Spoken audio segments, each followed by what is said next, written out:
हर व्यक्ति के जीवन में उतार चढ़ाव आते ही रहते हैं। यह सब समय चक्र के कारण होता है।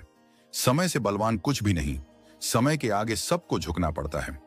आपने भी अपनी जिंदगी में कई लोगों को अर्श से फर्श पर आते देखा होगा, तो कई को रंग से राजा बनते भी देखा होगा। जब नारद मुनि वैकुंठ धाम पहुंचे, तब उन्होंने भगवान श्री हरि विष्णु जी से ऐसे संकेतों के विषय में पूछा जो इंसान के अच्छे समय आने से पहले मिलते हैं। तो भगवान विष्णु जी ने उन्हें बताया कि वे स्वयं मनुष्य तक कुछ संकेतों के माध्यम से अपनी कृपा का संदेश पहुंचाते हैं। ये संकेत प्रकृति द्वारा, पशु पक्षियों द्वारा, शुभ घटनाओं द्वारा या मेरे भक्तों द्वारा भी हो सकते हैं। केवल मनुष्य को उन्हें पहचानने की आवश्यकता होती है। पहला संकेत, यदि आपकी आंख ब्रह्म मुहूर्त में स्वतः खुल जाए और आपको ईश्वर का स्मरण हो, या ऐसा प्रतीत हो कि कोई आपको किसी दिशा की ओर खींच रहा है, तो समझ लीजिए आपके लिए सफलता के द्वार खुलने वाले हैं। आपको अपने जीवन की योग्य राह मिलने वाली है, जिस पर स्वयं ईश्वर आपका मार्गदर्शन करेंगे। दूसरा संकेत, कभी कभी आपका मन बिना किसी कारण के बहुत प्रसन्न रहता है, चेहरे पर मुस्कान होती है, क्रोध आपसे दूर हो जाता है। यह संकेत दर्शाता है कि आपके जीवन में खुशियों की दस्तक होने वाली है। कई बार ऐसी खबर मिलती है जिसकी आपने कल्पना भी नहीं की होती। यह भी ईश्वर की कृपा का परिचायक है।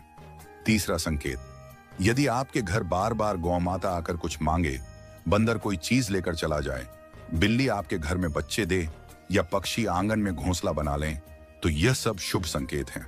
ये दर्शाते हैं कि आपके जीवन में उन्नति होने वाली है। चौथा संकेत, यदि कोई छोटी कन्या या बालक आपको देखकर बार बार मुस्कुराए या आपके घर में आए और आंगन में प्रसन्नता से खेले, तो यह भी अत्यंत शुभ संकेत माना जाता है। यह दर्शाता है कि आपके जीवन में मुस्कान और नए रिश्तों का प्रवेश होने वाला है। पांचवां संकेत, यदि पुराने समय से चल रही परेशानियां दूर होने लगें, बिना कारण आने वाले संकट टलने लगें और धन के नए स्रोत खुलने लगें, तो यह भी दर्शाता है कि आपका बुरा समय अब समाप्त होने वाला है। छठा संकेत, पूजा की थाली से फूल या माला गिरना, ईश्वर की मूर्ति को देखकर ऐसा प्रतीत होना कि वह मुस्कुरा रही है, या प्रिय अतिथि का आना, चांदी या सोना घर में आना। महिलाओं के लिए बायां अंग और पुरुषों के लिए दायां अंग फड़कना, ये सब अत्यंत शुभ संकेत होते हैं। सातवां संकेत, यदि आप किसी शुभ कार्य के लिए निकलते हैं और रास्ते में गौ माता, संत महात्मा या पुजारी से मिलना हो जाए या उनका आशीर्वाद मिले, तो यह भी दर्शाता है कि आपका कार्य निश्चित रूप से सफल होगा।